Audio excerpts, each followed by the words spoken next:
Welcome to Founders Future, a podcast powered by Closers.io, where we dive into the journeys of innovative entrepreneurs and explore the road ahead of them and their companies. I'm your host, Olivia Salmons, and in each episode, we'll uncover the stories behind impactful ventures, the challenges faced along the way, and the strategies driving their future growth. Today, I'm excited to be joined by Kareem Rogers, the founder of The Fit Recruiter. Kareem will be sharing more about his founding journey and giving us a glimpse into plans for future growth. Kareem, welcome to Founders Future. Thank you so much for joining me today. Thank you for having me, Olivia. Very happy to be here. Awesome. I'm glad to have you here as well. And not so much in the cold, but let's get this done. Kareem, I'm excited to dive in and learn more about your journey. So with all of my guests, I do actually like to start at the beginning. So if you don't mind briefly taking me back to what it was you was doing before you started up The Fit Recruiter, and then from there, what was the motivation behind it? So before I started the Fit Recruiter, I was actually a college student. So when I started the business, originally it was called HR Depot LLC. I actually founded the business during a time that a lot of people could relate to. So when I graduated from graduate school at the University of Illinois at Urbana-Champaign, I graduated when COVID started. So when the pandemic started, a lot of companies, they paused their hirings. They were no longer looking to hire a lot of new people, and it really hurted a lot of job seekers, specifically college graduates.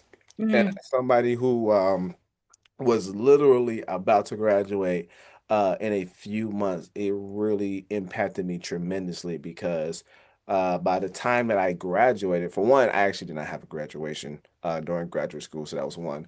But two, I was not able to secure a full-time job because of that situation. So during that time period, I was consistently applying for many different openings that I could see, and I was getting consistent rejections.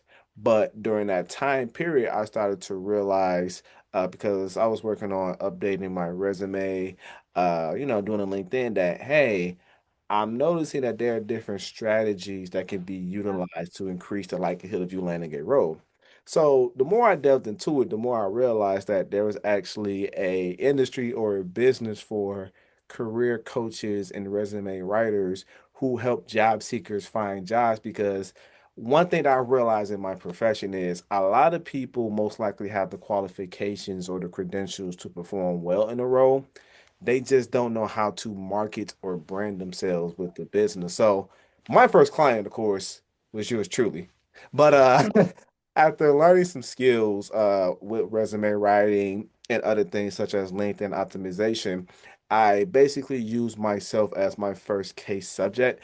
And through that, I was actually able to secure a full-time job at a credit union.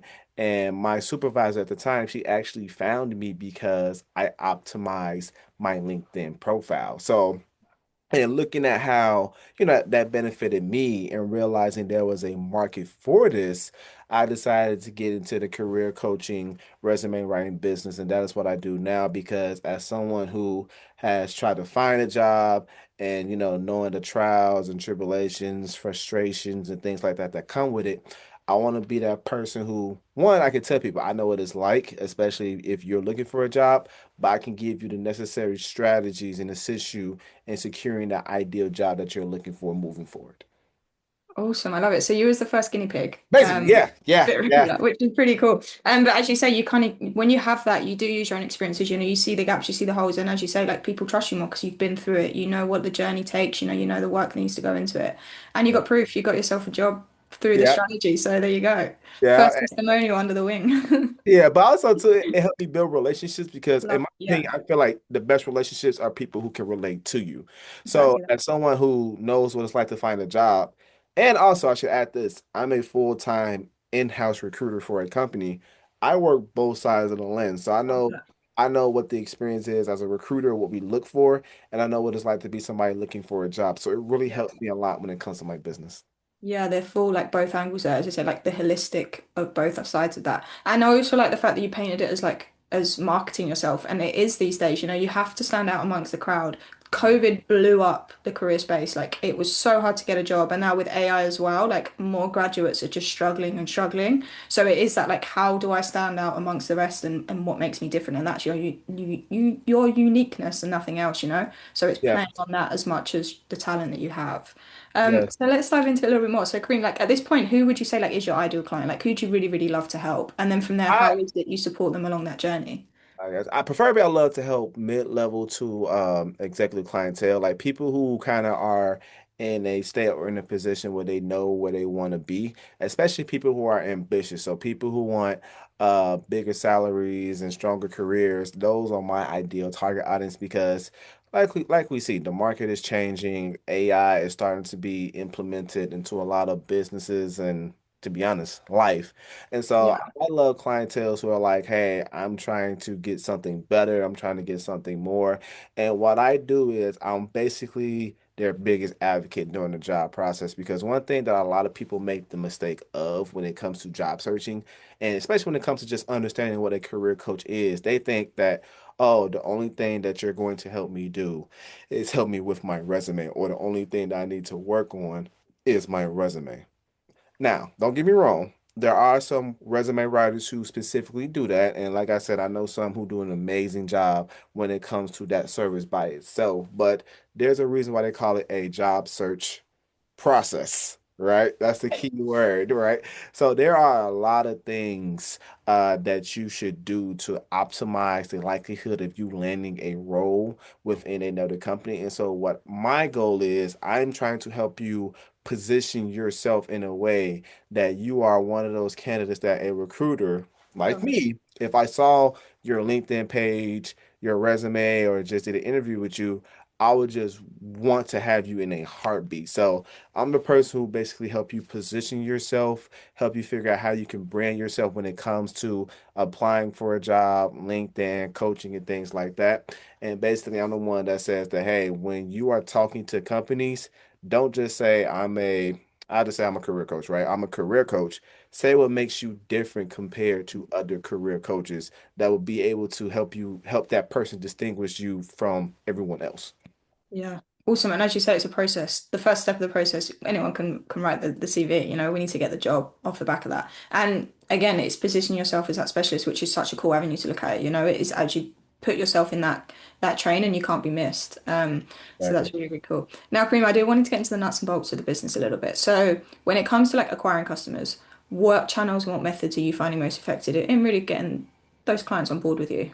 Well, the two main things are, of course, LinkedIn. LinkedIn is your best friend because not only is a professional social networking site, but it is also a place where people are looking for certain things, whether that's networking opportunities, services, jobs. So, uh, a lot of my clientele does come from that, but also referrals. So they always say it's not what you know, it's who you know. So some of the clients that I've gained have came through word of mouth. There have been people who I worked with in the past who, because they loved my service, they recommended me to other people, or because I went to networking events, I've been able to get connections with people or partnerships where they know that, hey, if I know someone who needs help in finding a job, I send them to you first thing. And that's something that I deal with consistently. Just some of the connections that I've gained, not only last year, but just in general, people are automatically know that, hey, if you are trying to apply for the job here, let me connect you to Kareem. Kareem, this is his profession, this is his business, and this is the person who could help you out overall. So I would definitely say those are the two main ones. There's other ones, of course, but if you ask me my top two, it would be LinkedIn and referrals. Amazing. Referrals are amazing. It's like, how do we get more referrals is always the question on, I think, every founder's mind. And then when it comes to like LinkedIn, are you running ads to bring in that consistency, or is it more like just organic outreach and pinpointing people you want to work with? I'm more of a proponent of organic. So, like I said, when I first actually started becoming a content creator on LinkedIn, it was just to creating posts about certain things, about resume tips, LinkedIn optimization, job search, or just something relational, right? Just trying to Yeah. speak to people who are frustrated. So it came through that, and because of consistently doing that, I think I've done it for how long now? What's 2026? So I think that's Yeah, right. That's like nearly 6 years now. Yeah, No. so because it's been consistent and because of some of the connections Yeah. I gained with other career coaches and resume writers, a lot of people have been able to know who I am. They know my brand. I remember one time I went to a conference and people were like, "Oh, it's the Fit Recruiter." I was like, "Yeah, that is my brand, I guess." But yeah, it was through the organic That's reach it. and the consistency with it. Yeah, the consistency is king to that. And it is such a hard thing to build like that like no trust factor online, and doing that for a long period of time, it just shows kudos that it does kind of pay off. And then as you look to grow, it's just what means can we add on top of that to move it forward. And then Kareem, are you still a solopreneur as well, or do you have like a team that are helping out on the back at the end of things? So I'm still a solopreneur. The ideal is to eventually grow into a team, but right now, especially when it comes to things like capacity, because I still do work a full-time job. Yeah. Right now, I work at a hospital as a recruiter. It's trying to balance the business while also working professionally for a company as well. So I'm still a solopreneur in that avenue. Awesome. So still juggling all the jobs, putting out the hats on top of your own job as well, which is good going, my friend. That shows great work ethic. And then like, what are your plans for the next year ahead? So like when you think of, we're at the start of the year now, so it's actually a very applicable question. Like when you think of scaling the business, like what does that goal look like to you? Oh, really is really focusing more on premium clients. So one thing that I used to do is I used to have a lot of volume, right? I used to have a Right. lot of people who were looking for my services. And don't get me wrong, that's actually great. However, when you're working a full-time job and you don't know how to kind of have a limit to it, it can be very Yeah. stressful. So one thing I actually learned from my business is have an idea of one what you want, but also what you have the capacity to do, right? Because for me, I'm a big proponent of, taking care of your mental health. And because I realized that, hey, since I work a full-time job, I don't have the capacity to deal with a high volume number of clients. I want to scale it to focus more on premium clients, people who, like I said, they are ambitious. They want to go get that bigger job, that bigger salary, things like that. I want to focus more on those clients moving forward. So, like I said, I've been doing that now. But my goal is to focus more on that niche so that I can increase the likelihood of getting more leads, more Yeah. clients, and helping them move forward. Love it. And that's some solid advice to any founders who are in the same position as you because people do just like, yeah, I want to help everybody. I want to work with everybody. And as you say, like looking after your time is one thing. You have capacity in your calendar for some amount of people. You don't want to fill it up with people that aren't ready to do the job or do the work themselves either. So it's like we want good clients. We want to make the most out of our time as founders. And how do we do that in the most efficient way possible sometimes is like the burning question, right?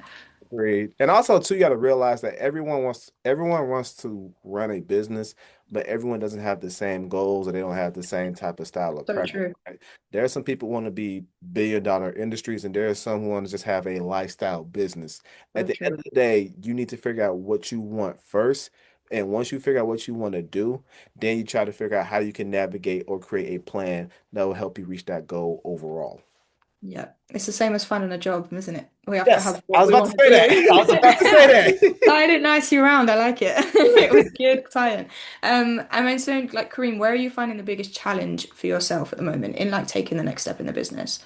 I think it relates to what I said earlier. It's just really just capacity, right? Yeah. At the end of the day, when you're running a business, there are so many things that you want to do, and there's so many opportunities you want to take, but you have to be realistic about what you currently can do, right? So, as I said, right now, I currently work a full-time job. So, and like I said, I got to give kudos to them because they are allowing me or they're supporting me in running my business. But at the same time, since I still work for a company, I gotta manage my time around when I'm free. So the biggest thing is just making sure that I'm still able to run the business where I can still optimize it, but Yeah. in a way that it does not interfere with my full-time job as well, because that is something that I still have a responsibility to Yeah. perform in.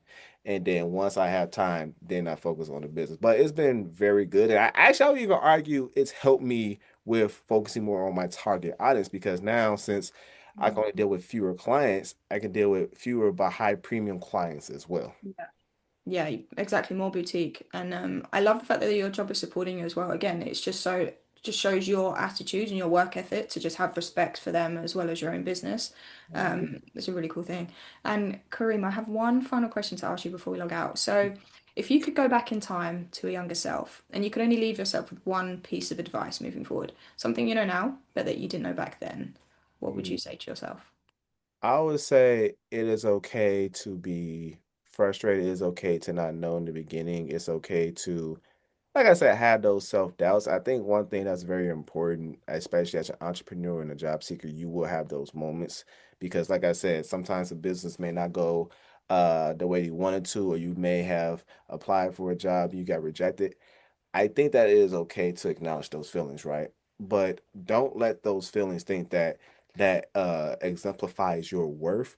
Sometimes things happen for a reason, and I am a big proponent of the idea that, if this did not happen the way you wanted to, there's either a lesson that you still need to seek, or there's something bigger for you coming forward. So, like I said, it is okay to be disappointed. It is okay to be frustrated. It is okay to have those moments, but don't use that moment to dictate what your worth is, what your value is. You are an amazing person, and you'll be very surprised by how handsome and stuff like. But you'll be very surprised just by how life can just teach you so many amazing things. So that's what I would say to my younger self. I love that. So, and I actually say that to my friends all the time, just don't dwell on things. You can feel them, but we're going to move on 10 minutes later. We're not going to sit in forever. Exactly. I New love year, it. new me. Looney, new Kareem. Kareem, thank you so much for joining me today and for sharing your incredible journey and insight with us. Where can our listeners reach out best to work with you or just check out more about all the offers you have on at the moment? Well, for first, I have a website, so KareemARogers.com, or you can just look up the Fit Recruiter. I am always posting content on LinkedIn, so you can find me on Kareem Rogers at LinkedIn. If you are a job seeker that's trying to get a bigger salary and a stronger career, please do not be afraid to reach out to me. I am here to help you. I am here to basically be your biggest advocate when it comes to finding that job. And like I said, you will not be surprised by the services I provide. So please feel free to follow me on LinkedIn. Go find my website, and I'm here to help. Amazing. Thank you again for joining us, Kareem. And to our listeners, if you enjoyed this episode, please be sure to go and check out Kareem and drop him a message. And do not forget to subscribe to Founders Future via wherever you listen to your favourite podcasts. And if you are a business owner, specifically a coach, consultant, or agency owner, and you're really looking to scale your business and you want to enhance your sales and marketing efforts, visit closers.io to hop on a call with one of our team and discover how we went from zero to $30 million per year in less than 3 years. But until then, keep on climbing, and we will see you on the next one.